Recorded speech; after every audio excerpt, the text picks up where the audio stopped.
Okay, good afternoon. It's my dear colleague. It's really my great pleasure and honor that our research team with Dr. Ivan Španik from the Technical University from Bratislava get the chance to present our scientific activities, our research results, which we are getting within the NATO projects, just focused on the same topics.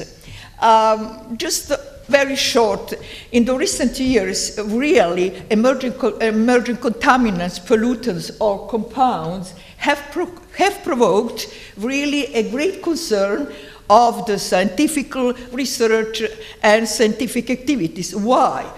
Because they are, as we heard, they are not regulated, they are not monitored, they are not controlled. There is a lot of difference results, and so it is just normal that we are taking care on it. The presentation are just structured on some specific characteristic and focused on chemical cocktails, also the persistency and pseudo-persistency, low doses effect, then some target analysis. Within the target analysis, we will present the first results on so-called quantitative analysis, which we are getting within our NATO project. Then just we are interested for mass load, just to get some insight, and it could be normally instead of conclusion. So on our experience and our knowledge, we just designed some list of very unique and very specific physical-chemical characteristic of emerging substances. The list is open, dynamic, and it could be just broader. So just what is very specific is so-called low doses occurrence and effects. You know, the concentration of emerging substances, surface water and in wastewater, also in some in groundwater, if we detected it, it's PP, not ppm, but PPP, PPT. It could be PPT if we will have so very sophisticated analytical equipment. Then we are speaking about persistency and pseudo-persistency. Why we are detecting carbamazepine? Because carbamazepine has the highest persistency and just is going, not solved, and is going to the treatment plant. Then we are speaking about stability, low or non-degradability. Different compounds, 707, which are just belong to the normal list, have really different stability and different degradability. We are speaking, and we are thinking that it's very important to know the hydro and lipophility. Just we find the constant of co-octanol water. Just Yaroslav said to us that 707 compounds has the result of it. So it is a great range from a minus 0.76 to 608. And then we're speaking about bioconcentration. It's better to say bioconcentration because the organism is uptake it from the water. Normally it could be bioaccumulation and also biomagnification. What is very specific for the pharmaceutical? Pharmaceutical really bind and interact with the proteins in our human body and in organism. So there is toxicity. We don't know about toxicity, or we are calling ecotoxicity. There are hazards, and it's rather with the chronic effects. It is also some special. Then endocrine, a lot of these compounds are, it's better maybe to say endocrine modulating compounds. It could be teratogenic, carcinogenic consequences, again, within the sub-low doses. They could be volatile or non-volatile. They could be water lipid or water soluble or in lipid soluble. So just the range of water solution is 0.6 to 3.110 on the 4 milligrams per liter. Just the molecule of emerging substances could be neutral, acidic, basic, ionic, or sweeter ionic substances, and they are mix of these compounds. So we could speak about also chemical cocktails. There is some specific constant just to make some comparison. Just we find protonation constant, then octanol water partition coefficient, solubility, then log cow date sludge water distribution coefficient, and biological reaction rate constant. For a lot of these compounds, we have not log cow day or constant of biological degradation. But look, I have not, I said that I have not pointer. Look at aspirine, the solubility. Solubility is very interesting. It's 5,000 to 5,300. Then naproxen, it's pain relief. It's also very soluble. And on the next slide, sulfamethoxazole, we detected it. Yeah. Thank you. Red one. Red. It's 3,000, nearly 4,000 milligram per liter. Then some tetracycline, that's antibiotics, they are also very soluble in water. Then trimethoprim, which Vojinović and Professor Dinky detected, they are 2,300 soluble in water. Carbamazepine, it's only 17.66. So it is just some of differences of it. Just what to tell about low-dose effect and so-called just non-monotonic dose responses. It's just something opposite to the traditional toxicology. My best colleague, Professor Ivana Todorović, she is dealing about toxicology and about all these biological effects. So when we are speaking about that, about those loss effects, we think there are two major characteristics of so-called emerging modulating compounds or contaminants. First is low doses exposure, and the second, non-monotonic dose response curves. There is facts that natural hormones act extremely low serum concentrations, and just the compounds which have modulating and disruptive characteristics are determined in nano or picomolar range, and it is the same concentration of the level which EMS were detected, and in the same level what we have in a natural hormone. And just there is new paradigm in toxicology. So we learned our students higher concentration, higher effect, but now not. Non-monotonic response is very, very characteristic for emerging contaminants. And look at these two just now we know curves. This is monotonic response, and it is non-monotonic response. But what is very important is that low doses effect cannot be predicted from high doses testing what we know. This is again one of curves of it. And just now I will tell some hypotheses of our research team. We call it correspond. You know, in some hormonal system or in some molecules to which emergent substances could attack is in the concentration about 10 to 11 or 10 to 14 if the concentration is in a ppb or ppt concentration. And just the concentration that we are detected of some of these compounds is in the same concentration level.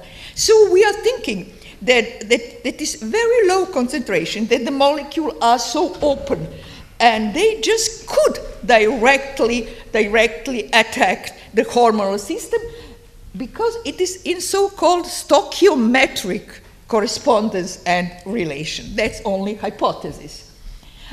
Just about chemical cocktails. We know that in all chemical cocktails we have additivity, synergia, then antagonisms.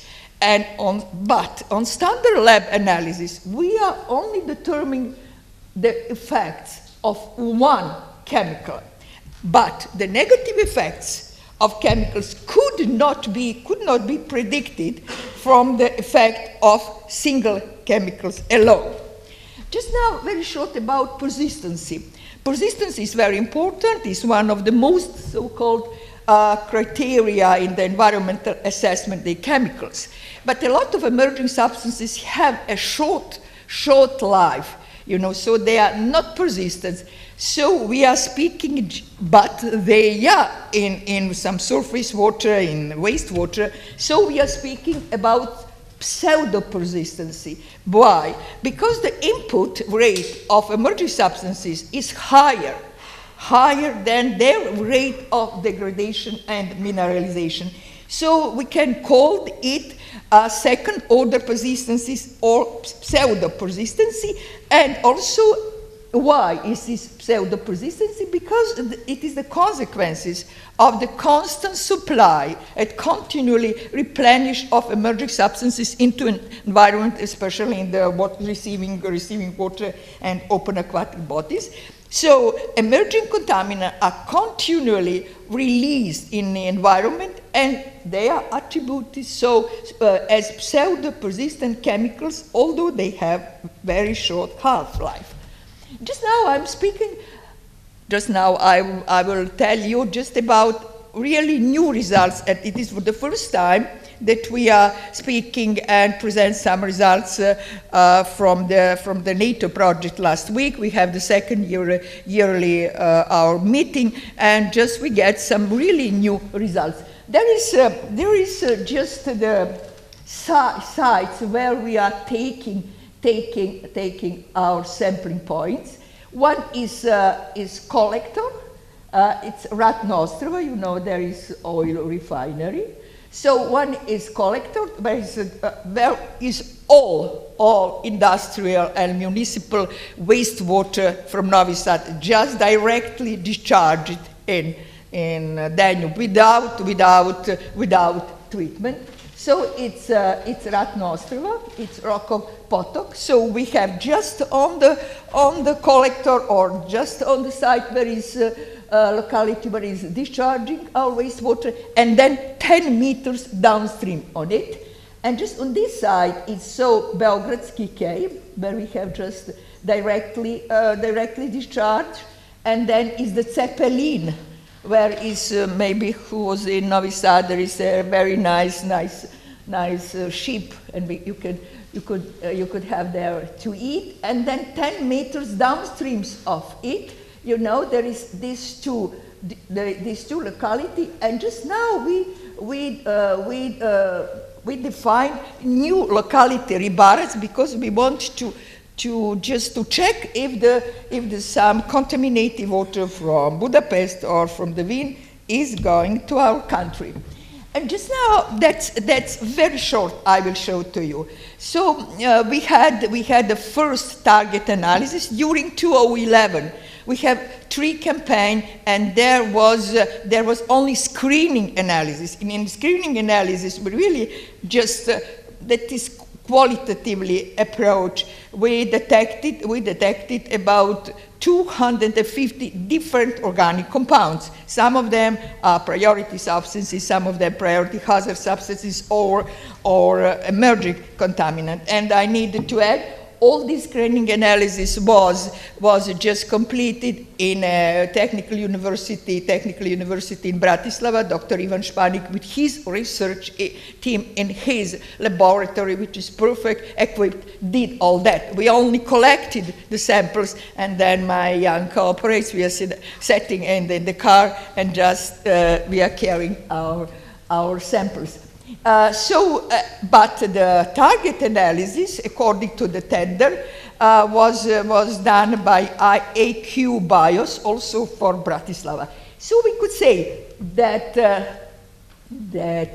69 compounds selected for target analysis, 29 was compound above the limit of detections, and the most detected compounds was PAGs, PCBs, phthalates, organochlorine pesticides, and all these compounds were measured above LOD. So I will just discuss only first of this table, so about this pHs. They all measured above load, and look at this. On the first row, it is according to the quality standard, annual average environmental quality standard, and our concentration is in nanogram per liter. In the quality standard is microgram per liter, so we have just 100. So look at this. Fluorine we detected in surface water. Then phenanthrene also in the surface water, and also in a rock of potok in collector. Then was anthracene is also only rock of potok. Then phenanthrene we detected GC1, it's just wastewater, and the wastewater 2 it's 5.4. Just according to the AAEQS, we could say that the pollution is of anthropogenic activities. Just in the next time, we are describing why we explain why we are thinking that is the solution. That is the contamination for the main anthropogenic activities. Then about that's also target analysis in July. It was July 2012. And just we detected some PCBs. Look, just a moment, just the PCBs, and as you have seen, 4 of the congener, which are not so toxic, and we try to explain. The first is, so the major sources, it could be the historical of polychloride biphenyls, because we had, all these NATO strike, and oil refinery in Novi Sad was totally destroyed. And then, as you have seen, just the locality is Ratno Ostrovo, that's the locality near the oil refinery.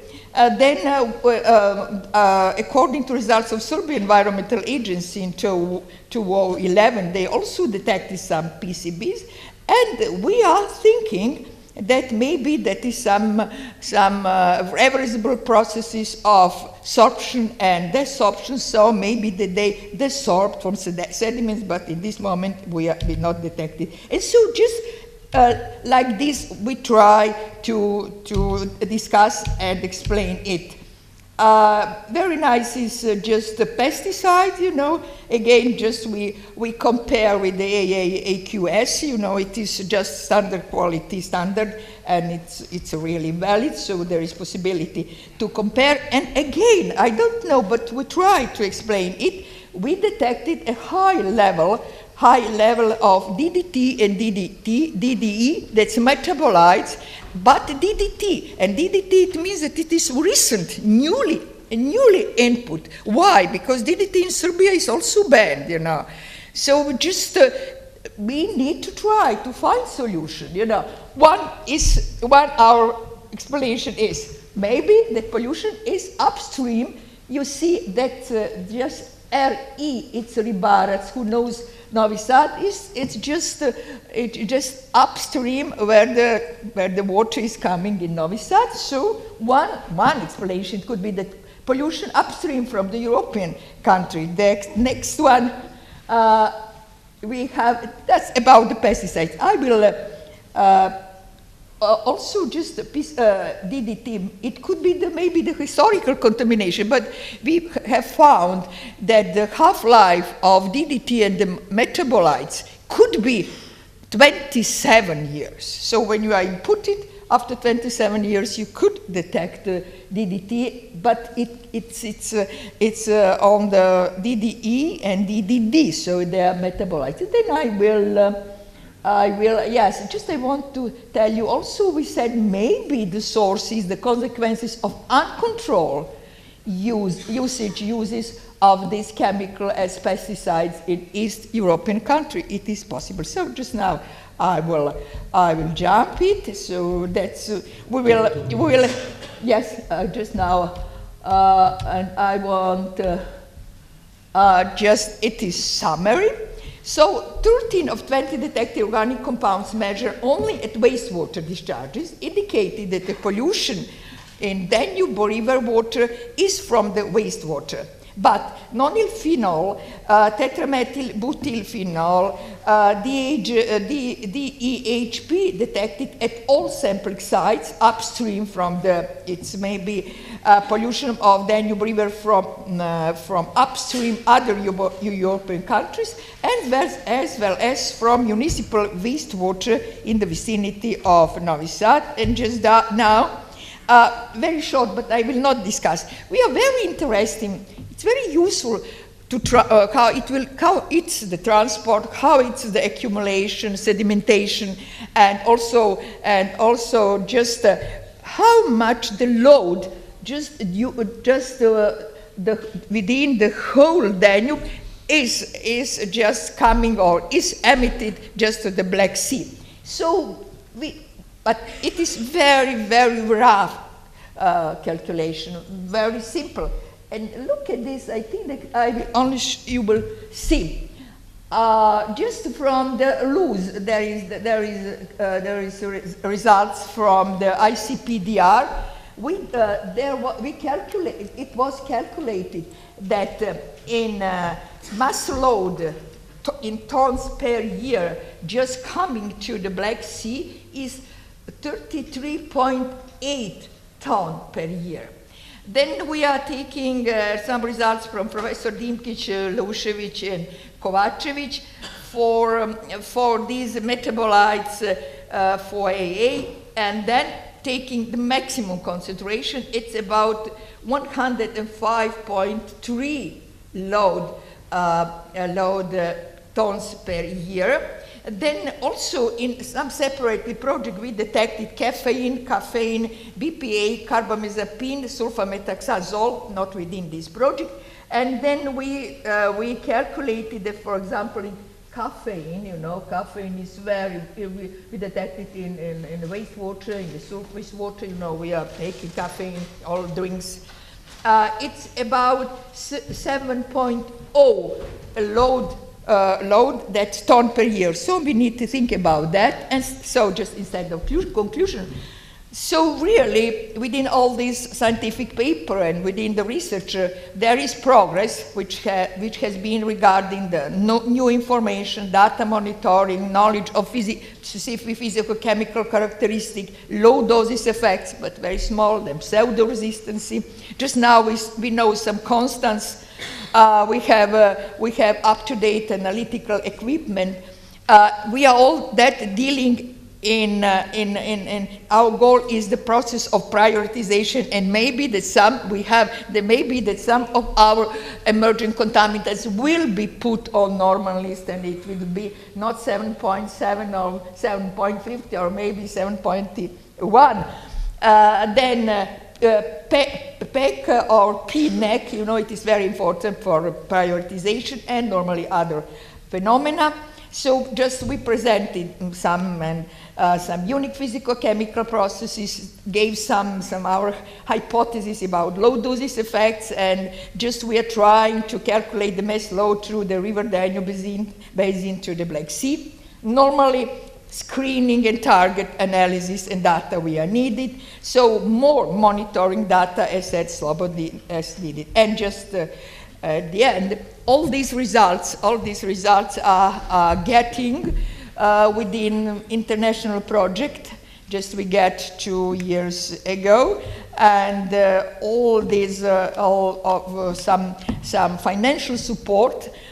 Is first with the NATO Science for Peace project. It's a special program for science, for peace and safety. And then the second, we have bilateral projects, Slovakia and Serbia, and our young co-praise PhD students. They spend 6 or more months in a laboratory of Dr. Ivan Španik. Also, some of these results is funded with the project funded by Ministry of Education and Science of Republic Serbia. And just last year we got some small, but it was money from our city of Novi Sad. Really, thank you very much. It's my pleasure to present all that. Thank you.